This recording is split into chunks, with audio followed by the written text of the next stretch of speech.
আকাশ থেকে কুয়ালালামপুর শহর দেখতে আসলে কেমন? ঠিক এমন, এখন যেরকম দেখতে পাচ্ছেন, এটা হচ্ছে কুয়ালালামপুর শহর। এইভাবে আপনারা যে দেখতে পাচ্ছেন, এটা হচ্ছে ছোট ছোট কটেজ। এই ঘরগুলাই হচ্ছে কুয়ালালামপুরের সৌন্দর্য।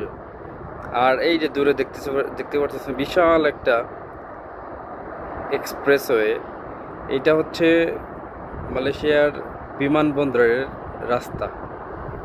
কোনো ধরনের যানজট ছাড়াই এই রাস্তাটা চলে গেছে বিমানবন্দরে। যদিও বিমানবন্দরটি সম্পূর্ণ শহরের বাইরে। আর ওই যে দেখা যাচ্ছে, ওইটা হচ্ছে স্টেডিয়াম, মালয়েশিয়ার সেই স্টেডিয়াম যেখানে ক্রিকেট অনুষ্ঠিত হয়। তার পাশে আছে হকি স্টেডিয়াম। আর এদিকে দূরে দূরে দেখতে পাচ্ছেন দুইটা বিল্ডিংয়ের পাশেই হচ্ছে বিশাল বড় বড় সেই পাহাড়। আর এই পাহাড়গুলো কিন্তু মালয়েশিয়ার সৌন্দর্যের অন্যতম একটা দিক। কারণ আপনার চারপাশে, আপনি মালয়েশিয়ার যেখানে অবস্থান করবেন, আপনার চারপাশে মনে হবে যে আপনি পাহাড়ের মাঝে কোনো একটি সমতল জায়গায় বসবাস করছেন।